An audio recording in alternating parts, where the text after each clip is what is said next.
I just found even more evidence that uh, the uh, BRICS nations are completely fucked. And, uh, why don't we just watch it together? Because going over this content is, uh, it's going to be, you need to see it, and so, hope I'm not On October 22nd, 2025, the streets of Saharanpur, Uttar Pradesh, buzzed with excitement. Afghanistan's foreign minister, representing the Taliban government, arrived in India for a historic 6-day visit. An Afghan Taliban foreign minister, Amir Khan Muttaqi, has arrived in India, marking the first official ministerial visit from Kabul to New Delhi. His destination? The iconic Deoband Madrasa, a place deeply tied to Afghanistan's cultural and ideological roots. Crowds gathered, waving warmly, as India welcomed the Afghan minister with open arms.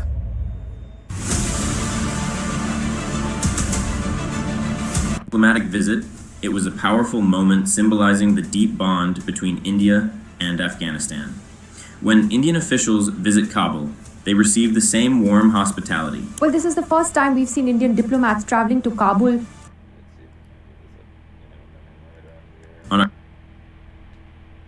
Why does Afghanistan side with India instead of us? When the Taliban took power in 2021, Pakistan celebrated. Their then Prime Minister Imran Khan declared, "The Taliban have broken the chains of slavery." But their joy was short-lived. Afghanistan's cricket board canceled matches with Pakistan, and the Taliban openly leaned toward India. In the Indian subcontinent, Pakistan found itself isolated, watching its neighbors grow closer while it stood alone. So why is this happening? What historical forces shaped this divide? India's intelligence agency, RAW, played a quiet but powerful role in winning over the modern Taliban.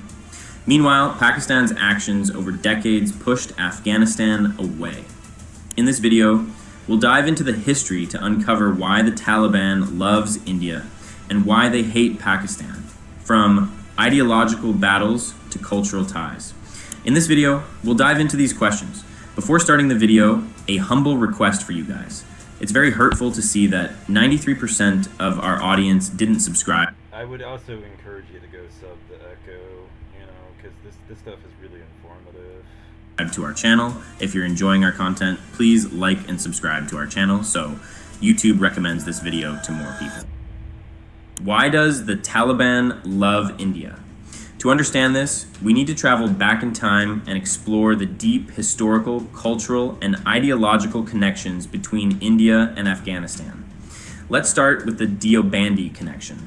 Afghanistan society is made up of 4 main groups: Pashtuns, Tajiks, Uzbeks, and Hazaras. Pashtuns, the largest group, are mostly Sunni Muslims and dominate the country's culture and politics. The Taliban, largely Pashtun, draws its ideology from the Deobandi school of Islam, which began in India in 1866 at the Deoband Madrasa in Saharanpur, Uttar Pradesh. This madrasa was founded to preserve Islamic values and promote ethical living during British rule in India. It taught Muslims to reflect on their faith and live with purpose, not to fight or rebel violently. Afghan Pashtuns, even centuries ago, weren't always Muslim. Before the 7th century, they followed Sanatani, Hindu, and Buddhist traditions, blended with their tribal Pashtunwali code, a set of rules about honor, hospitality, and justice. When Islam arrived through the Umayyad Caliphate, Pashtuns converted gradually, but kept their Pashtunwali code, which echoed Vedic and Buddhist values. This blend made Afghan Islam unique, flexible, and open to diverse influences. The Deobandi movement resonated with Afghan Pashtuns because it didn't demand they abandon their Pashtunwali code. Instead, it encouraged introspection and ethical living, aligning with their values. Over time, Afghan scholars and students called Talibs traveled to India's Deoband Madrasa to study. The term Taliban simply means a group of these students, rooted in the Indian Deobandi tradition. This connection created a strong bond between Afghanistan and India, as Afghan Pashtuns saw Deoband, India as their ideological home. Now, let's fast forward to the 20th century. When India and Pakistan were partitioned in 1947, the Deobandi movement split. In India, Deobandis accepted the Indian constitution and focused on education and ethics. But in Pakistan, a new madrasa, Darul Uloom Haqqaniya, faced an identity crisis. It lacked the clarity of Indian Deoband and struggled to define its purpose. This crisis worsened in the 1970s when the Soviet Union invaded Afghanistan. The United States, eager to counter the Soviets, turned to Pakistan and Saudi Arabia for help. They poured money, weapons, and ideas into Pakistan, aiming to train Afghan fighters, mostly Pashtun Deobandis, to fight the Soviets. Here's where things took a dark turn. Saudi Arabia brought its Wahhabi ideology, a rigid and extreme version of Islam that rejects other Islamic traditions, like Sufism or Deobandism. Pakistan's Haqqaniya Madrasa, desperate for an identity, adopted this Wahhabi influence, creating a hybrid Wahhabi Deobandi ideology. This hybrid was violent and radical, unlike the introspective Indian Deobandi tradition. When Mullah Omar's Taliban rose to power in 1996, it was heavily influenced by this Haqqaniya Wahhabi blend, leading to a brutal and rigid rule in Afghanistan until 2001. After the 9/11 attacks in 2001, the US ousted the Taliban, and India saw an opportunity. And this is where Through it its gets into territory that I had no idea about. I didn't know what was really going on there and what had really happened, and most Americans are fucking clueless about this. intelligence agency, RAW, India quietly worked to revive the original Indian Deobandi tradition in Afghanistan. While the US and its allies focused on military control, India invested in Afghanistan's future. So the RAW was working actively behind the scenes, unnoticed by our military or anybody else. Between 2001 and 2021, India built schools, hospitals, roads, and even the Afghan parliament building, spending over $3 billion on development projects. Indian engineers and workers trained Afghans, shared expertise, and showed goodwill. Unlike other countries, India didn't exploit Afghanistan's resources or demand repayment. This generosity won hearts. More importantly, India supported Afghan Deobandis who rejected the Wahhabi Haqqaniya ideology. RAW facilitated secret visits by Afghan scholars to the Deoband Madrasa, where they studied the original, moderate Deobandi teachings. These scholars spread ideas of peace, ethics, and cultural pride, countering the violent Wahhabi influence. When the Taliban returned to power in 2021, it was a different Taliban. We didn't know this. We didn't realize this at all. We didn't realize that this was going to be a fundamentally different Taliban. Although, to be honest, it's still problematic, but it's not as bad as the former Taliban. It's not as much of a problem as it used to be. Not Mullah Omar's radical group, but one rooted in the Indian Deobandi tradition. This Taliban 2.0 was pro-India. Different This is a step in the right direction for U.S. interest. kind of Taliban from what we saw in the late 90s, Taliban 2.0, Stanik Zai talking about relations with India. Valuing the ideological and cultural ties nurtured over decades. Today, this bond is stronger than ever. India trains Afghan soldiers, provides military equipment, and supports Afghanistan's economy. Afghans show their love in small but meaningful ways, like not charging Indian travelers for services, a gesture of gratitude. The Taliban has also made it clear to Pakistan, we won't let our land be used for terrorism against India. This stance reflects their trust in India, built on years of support and shared ideology. When the Afghan foreign minister visited Deoband in 2025, it wasn't just a trip. It was a bold statement that Afghanistan's future lies with India's moderate, inclusive vision, not Pakistan's radical past. Now, let's turn to why the Taliban harbors deep resentment toward Pakistan. Taliban harbors deep resentment toward Pakistan due to betrayal, racism, and destruction over decades. Yaqub has said that Pakistan has been making wrong narratives. If we are talking about racism that hurts Afghans badly, during the Soviet-Afghan War, 1979 to 1989, millions of Afghans fled to Pakistan as refugees. Instead of a warm welcome, they faced hostility. Pakistani people and authorities treated them as second-class citizens.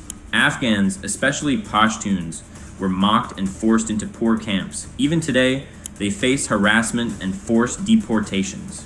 This discrimination has made Afghans, including the Taliban, distrust Pakistan completely. Second, Pakistan radicalized Afghanistan. When the Soviets invaded in 1979, Pakistan's ISY trained Afghan students in madrasas with US and Saudi help. They mixed rigid Wahhabi ideas into Deobandi teachings. Mullah Omar's Taliban in 1996 followed this harsh ideology. Pakistan used them as a puppet to control Afghanistan and fight India. The Taliban's brutal rule, oppressing women and destroying Bamiyan Buddhas, shocked traditional Pashtuns who loved Sufi and original Deobandi ways. They felt betrayed by Pakistan's foreign influence. Third, the Durand Line causes anger. This 1893 British border splits Pashtun lands. Afghanistan never accepts it. Pashtuns see themselves as one people. Pakistan tries to control Afghan Pashtuns and use them against India. The Taliban hates this interference in their tribal affairs and sovereignty. Finally, after 2021, Pakistan expected the new Taliban as allies. But the modern Taliban, shaped by Indian Deobandi ideas, rejected them. Afghanistan canceled cricket matches with Pakistan and refused to allow anti-India terrorism from its soil. The Afghanistani Cricketing Board has cancelled the tri-series with Pakistan. This was a clear snub. Pakistan invested decades but got sidelined. The Taliban sees Pakistan as a betrayer who fueled violence while India built trust with help and education. So, what do you think? Why does Afghanistan have strained relations with Pakistan despite being part of the same ummah? Well, you just explained all that, to us. But anyways, that was going on, and then, the fact is that what's been going on of late is that Pakistan and Afghanistan have been slipping into conflict. Tension between Pakistan and Afghanistan has escalated in recent weeks, resulting in a border closure. This came after Afghanistan began turning to Iran and Central Asia to reduce dependence on Pakistan for trade, commerce officials said. Afghanistan's reliance on Pakistani ports has long driven Islamabad leverage to press Kabul over Pakistani militants sheltering across the border. Relations between Islamabad and Kabul hit a new low in the wake of attacks across the border that have left dozens of people dead and hundreds wounded since early October. A tenuous ceasefire has held, although peace talks have stalled and gone nowhere, by the way. Pakistani's interior minister has blamed Afghani nationals for two fatal suicide attacks, one targeting a cadet college near the Afghan border and another outside a court in the capital, Islamabad, which killed 12 people.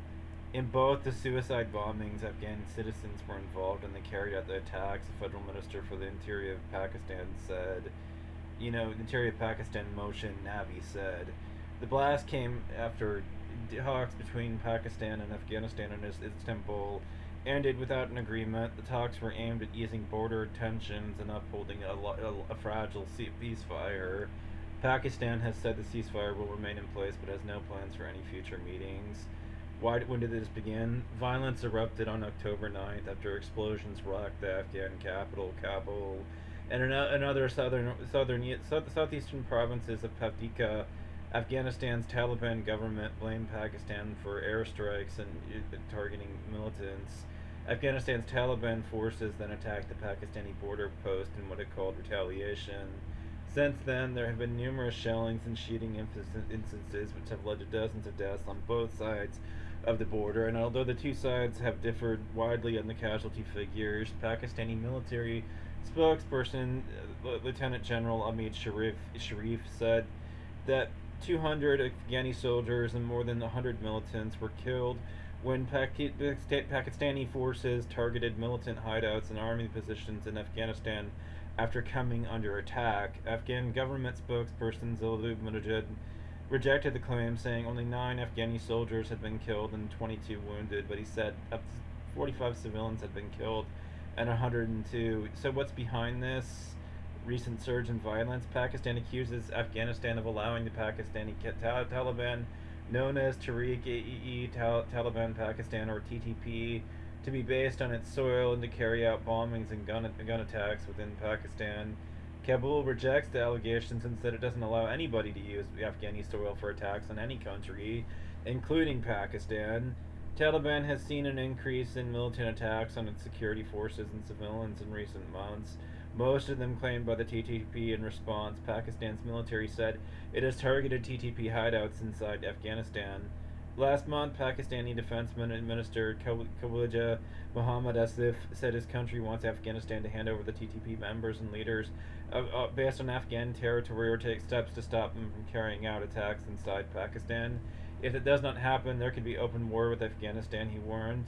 Afghan officials said they will not hand over TTP leaders, that Pakistani's conflict with the group is an internal matter, and that Islamabad should open negotiations with the group. Qatar succeeded in bringing the two to the negotiation table in Doha for peace talks that led to a ceasefire on October 19th. There have been another two rounds of negotiations in Istanbul. The latest began on November 6th, but stalled on the night of November 7th that ended without a result. So these peace talks have effectively gone nowhere, and the conflict looks to be eminently about to start up all over again. And with this going on, and everything that's going on, between these two countries, between Afghanistan and Pakistan, and with the Taliban that doesn't resemble the old Taliban, apparently, it didn't, maybe we should have expected that, but, we didn't know. We didn't know that the RAW was, exploiting the weakness, and quietly moving in to, with generosity, but they, in a way, they wanted something for the generosity. They intelligence services don't act without a motive. You know what I mean? They don't do things like generosity without, something, that they want in exchange for it. That's always the case. So the RAW was, was acting, in its own interest and everything, in Afghanistan and everything. Our military didn't even bother to inform us of the fact that was happening. They almost certainly probably spotted it going on, but nobody made any reports that made its way to the news, so that the civilian population here at home would know what the fuck was going on. But in effect, this means that Afghanistan now hates Pakistan. Though they're moving, it's spilling towards war between the two of them, which, if you know anything about geopolitics, if your enemy gets attacked by some other nation, you're probably going to start thinking about fighting a proxy war, or some sort of other thing where you send your own troops in to exploit a weakened enemy, because they're now being attacked by somebody else, which means that the Indian security forces and military is going to be watching this conflict that breaks out between Afghanistan and Pakistan very closely, looking for an opening to exploit. And if it does that, and which it's pretty much guaranteed to do, because Pakistan is its arch nemesis of a country. It's India hates Pakistan, and so what this means is that they're going to look for an opening and exploit it almost as soon as possible. And how do you think China will react when its ally is now being sacked by India? It will further inflame tensions between India and China. This time the Chinese will be pissed about it, and in reaction to it, this effectively counters and for India it's excellent, because it counters, China's cozying up to Pakistan. India is looking at this with excitement. They're just gonna look at this and wait until Pakistan is significantly weakened, and then move in, on the enemy, and with with all this going on, China has a record of not responding very well to anybody that it has alliances with being attacked and not, standing down, which means, this whole region of the world is now more unstable than it's been for a long time. It's all moving towards war, from all the way in Afghanistan to, up through India and into China, like this is all now looking like a conflict that could spill over and involve all the players, and that will effectively, the thing that you should realize about the BRICS nation is the two biggest economies, and they dwarf everybody else's by wide margins, are because they've got 1 billion people in their countries, are the I and the C, India and China, and if those two countries go to war with each other and everything, then all that's left is what, BRS, and South Africa doesn't really count, in a lot of ways, because it's a failed state that can't even keep the lights on, so what does that leave you with? B and R, or BS, however you want to look at it. Russia has alienated just about all of Europe and America, and the whole world is now pretty much united against Russia. So they're out as well, and so you've got BS, and one of those is a failed state, and BS, as in bullshit. It makes sense. It fits with the BRICS, plus threat. So, what this all means is that, all you people who have been talking about currency wars and shilling for that stuff and panic mongering about it, you're wrong. And this video aged badly on videos about how the BRICS plus nations are a joke. Yeah, no, it didn't age badly. It aged like fine wine. The BRICS are even more of a joke now than they were a month ago or 2 months ago, or when those videos were made 2 years ago. Things have gone from bad to worse for the BRICS. They haven't gotten better.